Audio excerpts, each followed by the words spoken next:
Tudo bem, pessoal? Mais uma aula de física.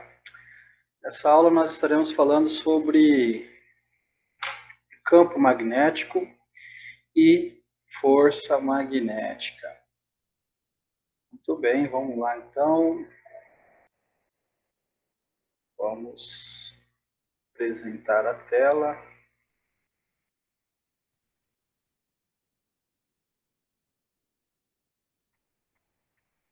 É isso aí, vamos lá.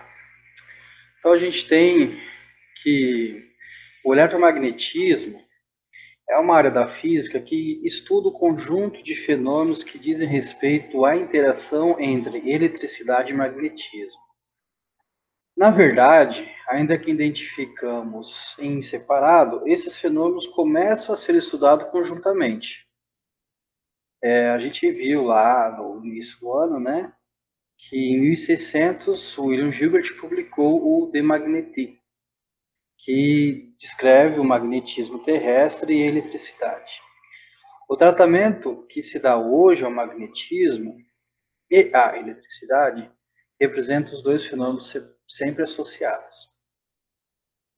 Os mais diversos aparelhos e equipamentos eletrônicos, seja eles quais vocês imaginarem, fone de ouvido, caixa acústica, fone de micro-ondas, disco rígido de computador e tudo mais, a gente possui componentes que têm a ímã, ou pelo menos aí um magneto. Qualquer material que tenha a propriedade de atrair certos materiais metálicos é denominado ímã, isso que caracteriza ele. O exemplo mais comum desses materiais é o ferro. É o ferro magnético, né? O magnetismo é a força de atração que existe entre o ímã e determinadas substâncias. O fenômeno magnético é conhecido há mais de 2 milênios. Historicamente, as primeiras amostras com materiais e propriedades magnéticas foram encontradas na região da Magnésia, na atual Turquia. Bem, aí surge o nome, né? Magnetismo. Bem, aqui a gente tem umas duas imagens, olha só. A tarja magnética do cartão, né? É uma forma que a gente está utilizando hoje em dia o conhecimento do eletromagnetismo e também o exame médico, né? Chamado de ressonância magnética. Ele também é uma das aplicações do eletromagnetismo nos dias de hoje. O campo magnético aplicado associado à radiofrequência de vibração de hidrogênio faz com que sejam possíveis imagens em camadas de praticamente qualquer parte do corpo. Bem, mas o que é o ímã então? O que caracteriza um ímã? O que faz ele ser diferente dos outros materiais? Todos os ímãs possuem dois polos. Tá? A gente vai ter aqui um polo norte, que eu estou destacando aqui, ó, e um polo sul. Eles interagem entre si da seguinte forma: o polo norte se atraem, o polo norte e sul se atraem, né? E o polo norte com norte, sul com sul se repelem. Aquele lance lá dos opostos se atraem e tal mais.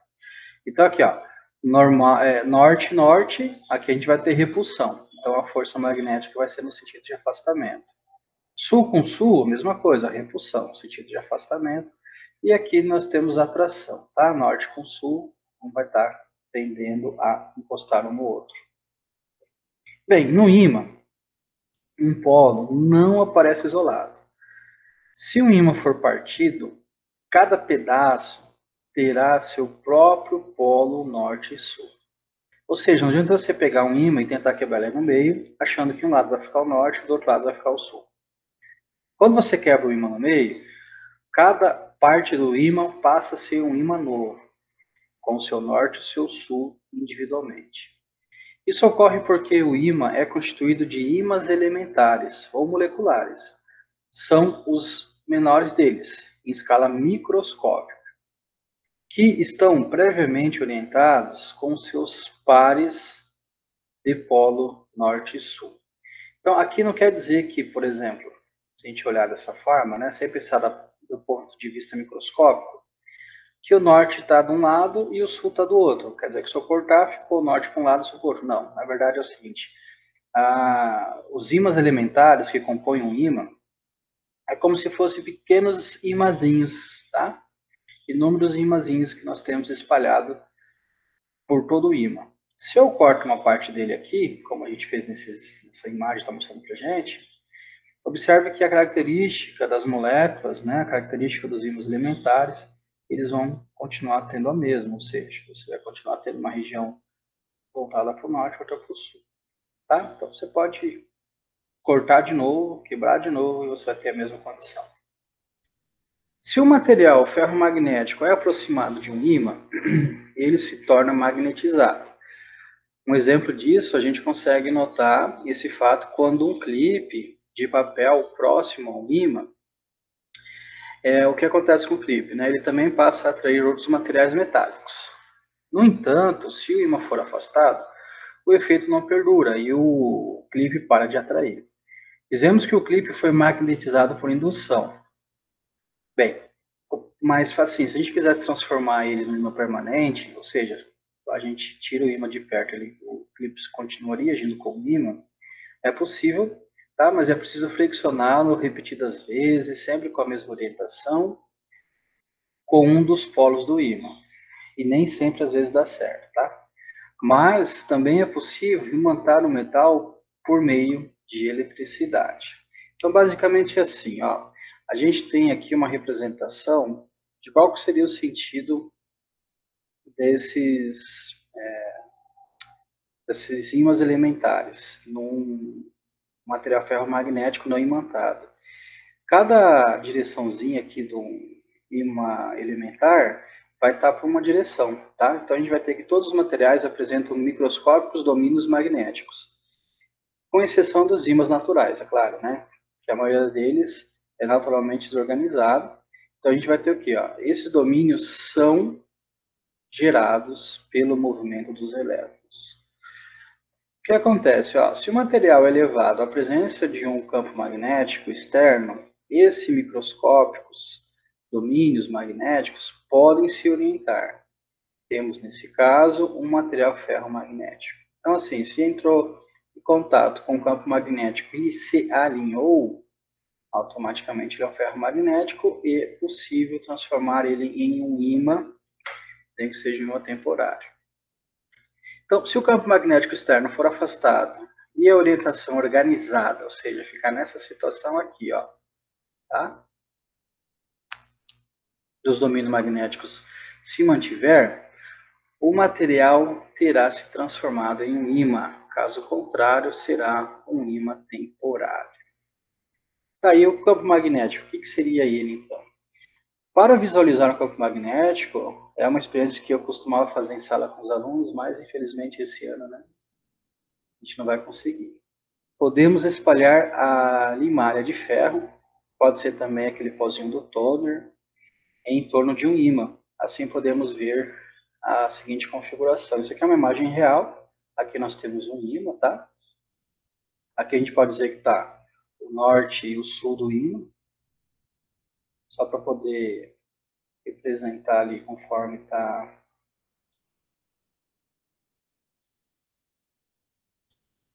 o norte e o sul do ímã, conforme a imagem aqui de baixo.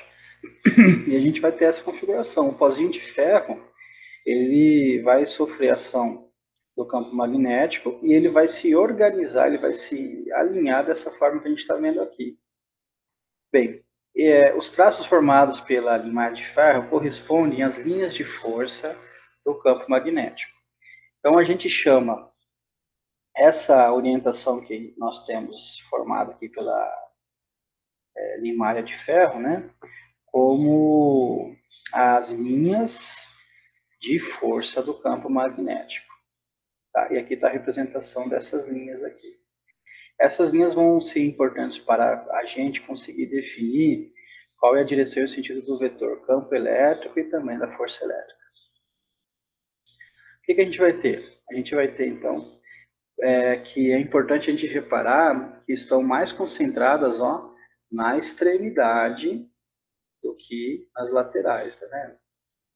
Isso indica que o campo magnético é mais intenso nos polos do que em qualquer outro local que a gente possa considerar em volta do ímã aí. Então, as linhas de campo magnético reveladas pelo alinhamento da malha de ferro, né? Tem uma convenção que a gente tem que adotar, tá? Então, vamos adotar a seguinte convenção.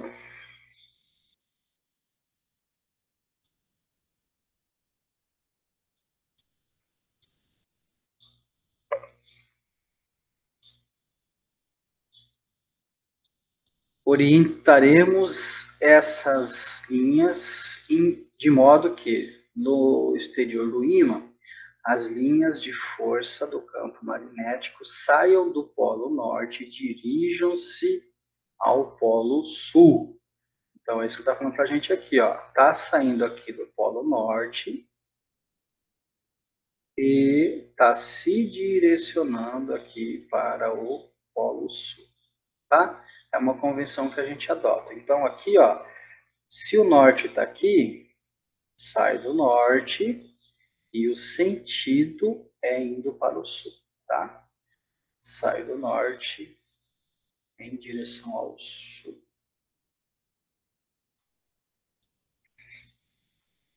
Deixa eu desenhar melhor isso daqui. Olha lá.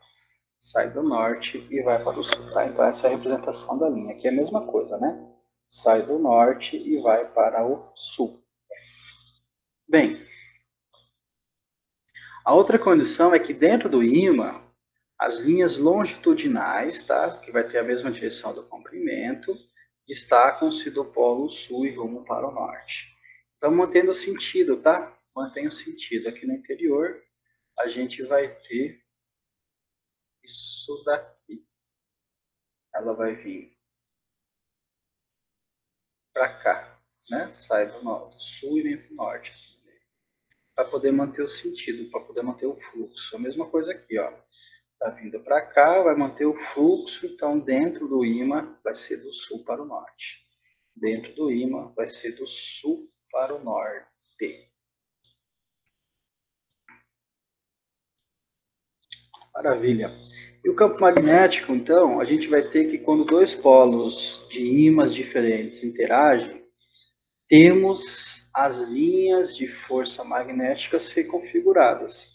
Então, quando você está juntando dois ímãs ou mais, a gente vai ter que as linhas magnéticas, né, as linhas de força magnética, elas estarão sofrendo alteração, de modo que o norte e o sul vai ter atração, como nós tínhamos visto. Então, a linha mantém o raciocínio para o lado externo, né, do ímã. Sai do norte e vem para o sul, tá? Sai do norte e vem para o sul.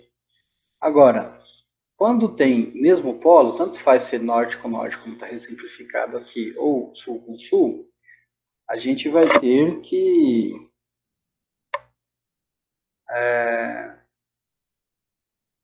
vai ter a repulsão, né? Então, assim, as linhas elas não vão estar se encostando e não vai ter direção nenhuma aqui de uma para o outro. Inclusive, essas linhas aqui, ó, elas vão tender a voltar para si próprio, né, para o próprio ímã, mas lá no Polo Sul, tá? Uma coisa importante é frisar aqui, ó, que as linhas de força magnética, elas nunca se cruzam, tá? Elas nunca vão se cruzar.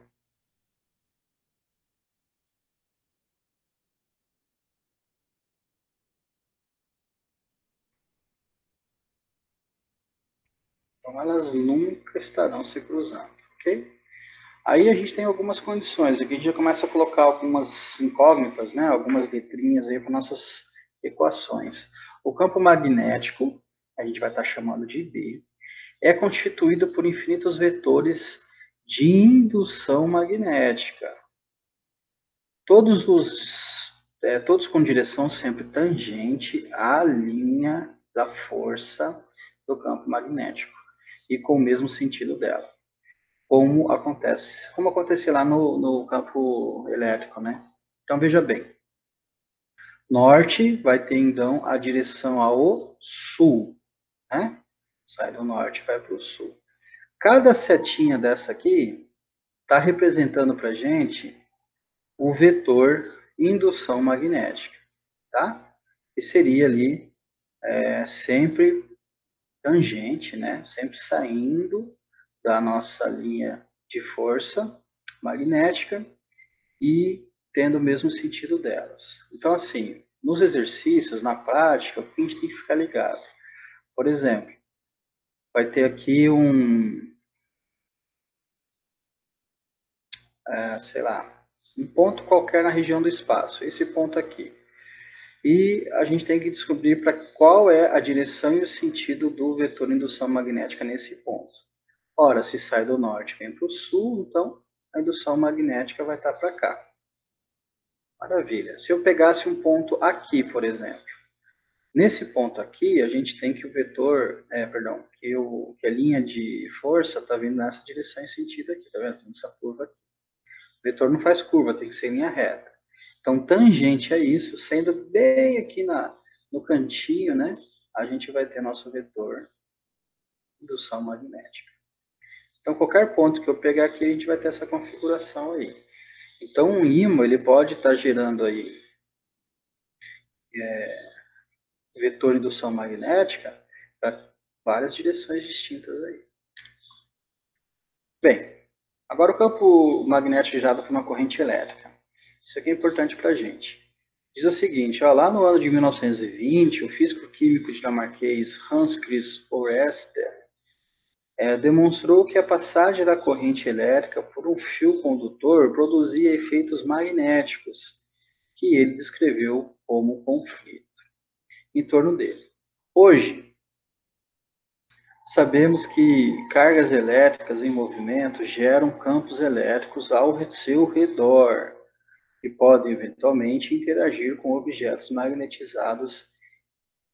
E a gente vai ter aqui o seguinte, ó, norte geográfico e sul geográfico. O que nós temos, pessoal? O ímã, basicamente, ele está sofrendo ação do campo magnético da Terra. A Terra é como se fosse um grande ímã. Então, se você tem uma bússola, por exemplo, né, essa bússola vai estar te indicando o norte e o sul, porque ela sofre influência do campo magnético da Terra. Entretanto, se nós colocamos ela sobre a ação do campo magnético que é gerado por uma corrente elétrica, ela vai sofrer interação com esse campo magnético. E muitas das vezes a gente vai ter que essa bússola ela vai mudar a direção e o sentido da sua agulha e não vai ter mais assim não vai estar mais indicando, né, o norte e o sul geográfico para a gente. Automaticamente, quando você pega um fio, que foi o experimento aqui do Ørsted, e coloca ele paralelo aqui, ó, à bússola, e faz uma corrente acontecer aqui nesse fio, né, passar por esse fio, você vai ter aqui, ó, que a bússola vai ter um ângulo de 90 graus com a corrente elétrica. Então, no experimento, né, uma bússola colocada com os ponteiros em equilíbrio, na direção paralela a um fio retilíneo sem passagem da corrente elétrica. Quando a corrente atravessa o fio, os ponteiros da bússola sofrem desvio, equilibrando-se numa direção ortogonal, perpendicular a ele. Daí a gente, aí, né, foi lá demonstrado o experimento e coube a dois físicos franceses, algum tempo depois, né, o Jean Biot e o Félix Savart, a formulação de uma equação que permitiu calcular a intensidade do campo elétrico gerado por essa corrente elétrica demonstrada ali por Ørsted. Basicamente, a gente tem que entender o seguinte, tá? Imagine aqui um plano. Nesse plano foi colocado um fio. Esse fio está sendo passado por ele um I aqui, ó, que representa a corrente elétrica.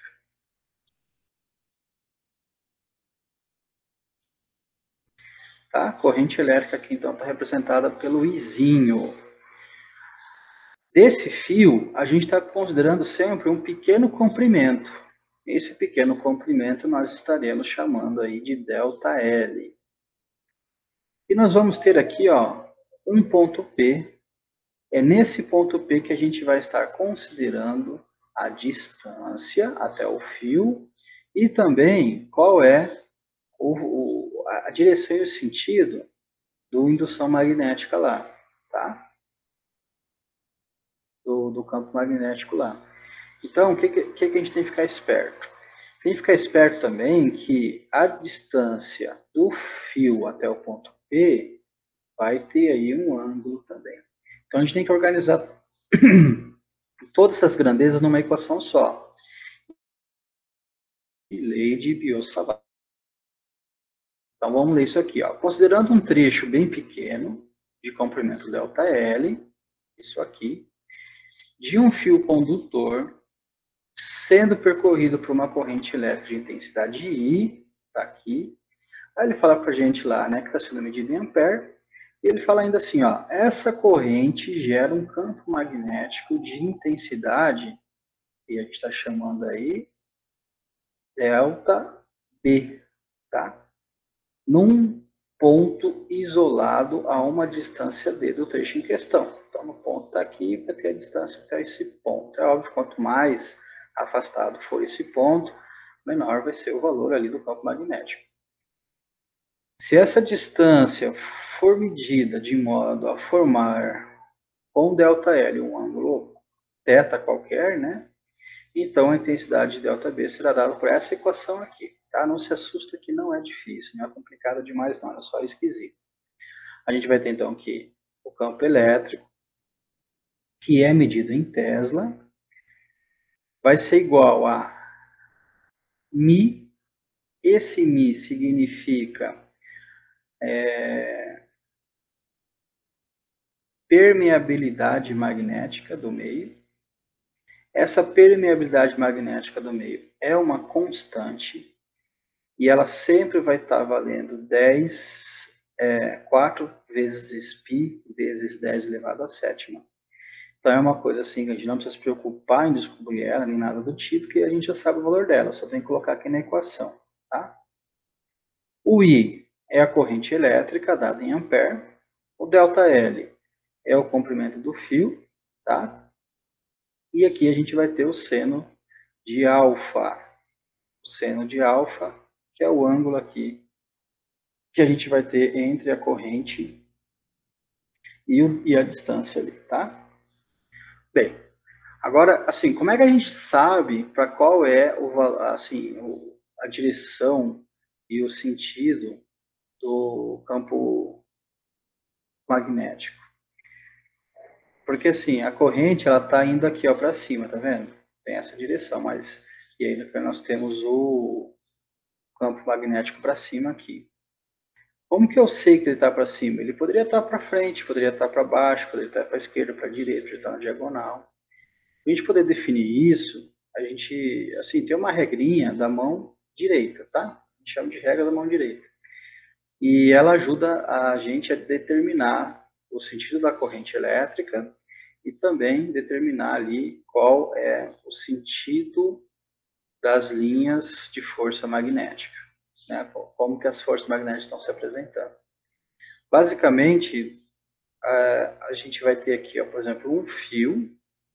Nesse fio nós temos uma corrente elétrica e ela está aqui, ó, vertical para cima. E em volta nós temos as linhas de força do campo magnético. E elas são circulares e fechadas aqui. Tá? Vou destacar só a última aqui só. E aquilo que eu falei para vocês. Se a gente pegar aqui, por exemplo, um ponto qualquer,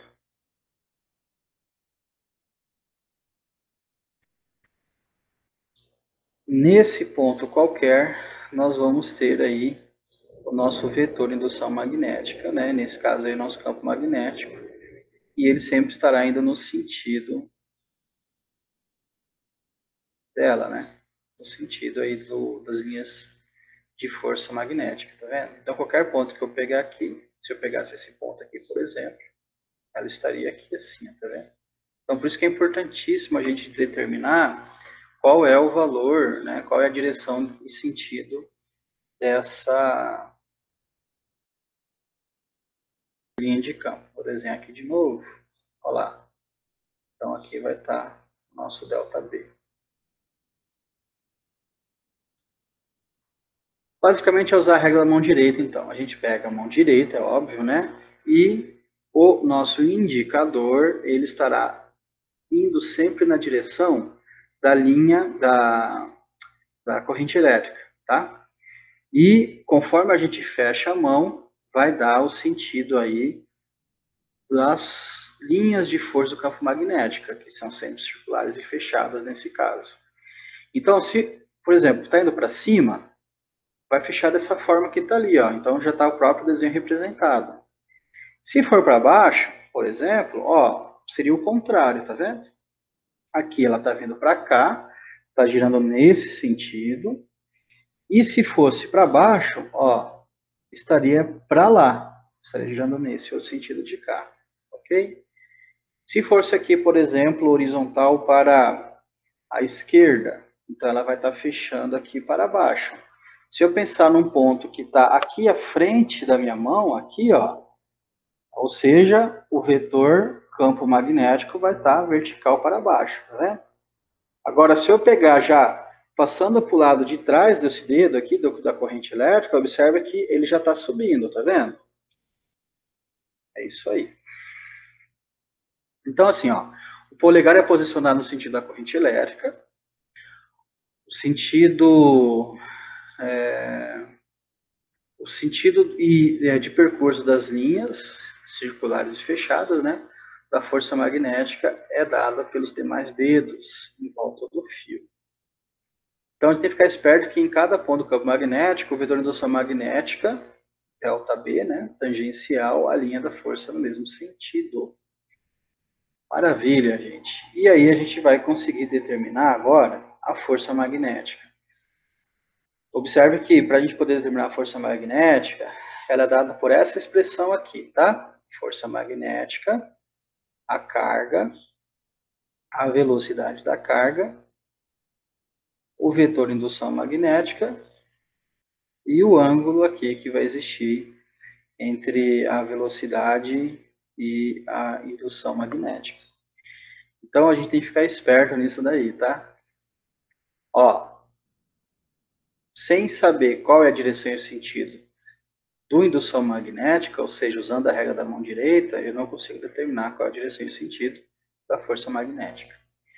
Então, essa força, né, a força magnética, é perpendicular ao plano definido entre o vetor velocidade e indução magnética, V e B. Seu sentido, assim como o do vetor indução magnética, é determinado pelo produto entre dois vetores. E aqui, né, para ficar prático, nós usamos uma outra regra, que seria então a regra da mão esquerda. Aí, então, a gente vai ter que o B vai ser indicado pelo indicador. O B é o nosso vetor de indução magnética, tá? E o dedo médio vai estar indicando para a gente aqui a velocidade. Então, vai ser o sentido ali da corrente ou a partícula está se movimentando, né? A partícula eletrizada está se movimentando. E aqui a gente vai ter perpendicular, né, ortogonal a esses dois vetores, a força magnética. Então, não vai confundir, tá? A gente vai ter aqui, ó, o indicador, o polegar dessa mão direita, lá na regra anterior, indicando a corrente elétrica. Observe que nessa equação não tem corrente elétrica, a gente não se preocupa com ela na hora de fazer a regra da mãozinha, né? Agora na mão esquerda, olha só, o indicador ele passa a representar para a gente a força. Então vamos lá, velocidade, aqui vai ser o vetor de indução magnética, né? E aqui vai ser a nossa força. Então a gente sempre vai ter que apontar conforme o exemplo fornecer para a gente. Se a velocidade for para cá, por exemplo, e o campo elétrico for para lá, a gente vai ter que a força vertical para cima. Agora pode acontecer da velocidade continuar indo na direção ainda para frente, né? E a gente ter que a indução magnética vai estar para cima. E a gente vai ter que a força magnética vai ficar aqui para a esquerda. Pode acontecer, ainda de acontecer isso daqui, ó. A velocidade a gente está mantendo no sentido de frente aí para a câmera. E aqui a gente vai ter a vetor magnético, né? Aqui indo para a esquerda e a força vai baixar, tá vendo? A última configuração, mantendo a velocidade constante, seria isso aqui, né? A gente vai ter a velocidade ainda indo para isso, o vetor para baixo e aqui a força para cá, tá vendo? Poderia inverter a direção da velocidade. A velocidade podia agora estar vindo no sentido contrário à câmera, para a minha direção.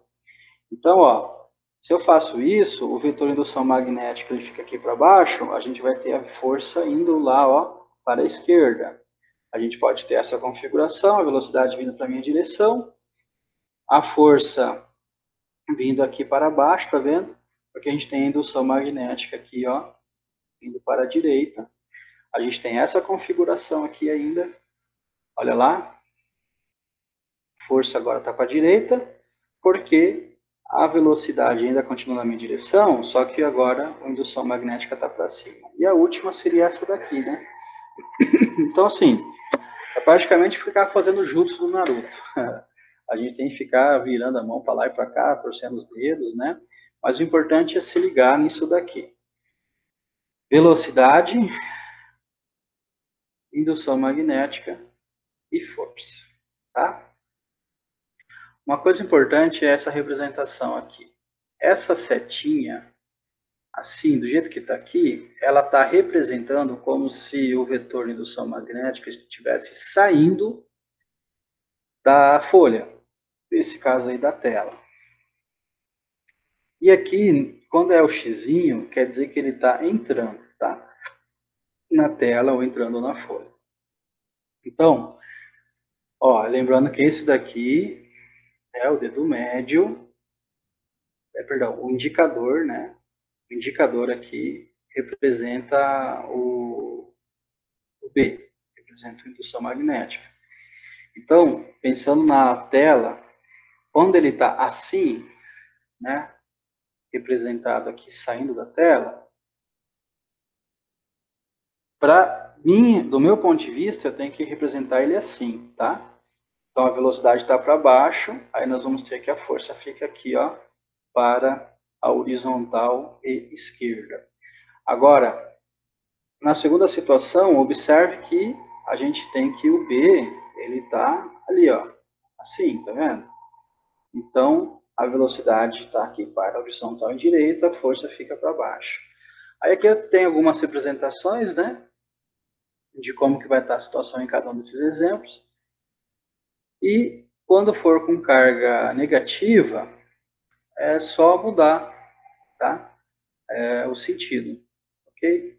Então, se a força aponta para um lado, quer dizer que se a carga é negativa, o dedo está apontando para o lado, quer dizer que se a carga é negativa, né, ela vai acabar indo para o outro. Beleza? Então, é isso aí, galera. A gente encerra por aqui hoje. Grande abraço para vocês e até a próxima aula.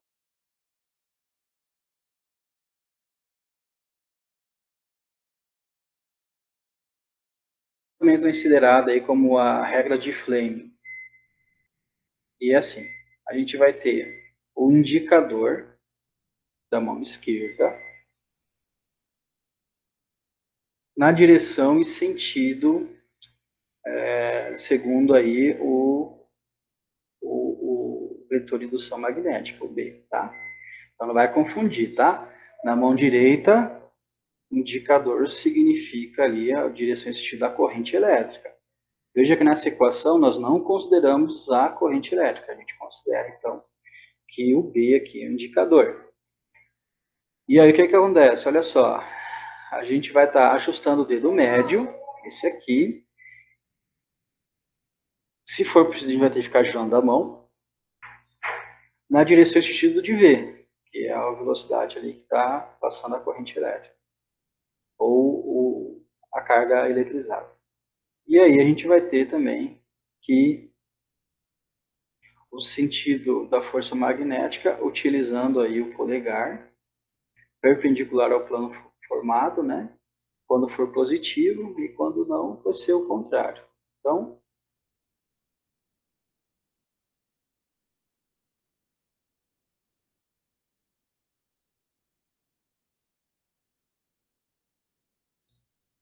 espera aí, gente, só um detalhe aqui, importante.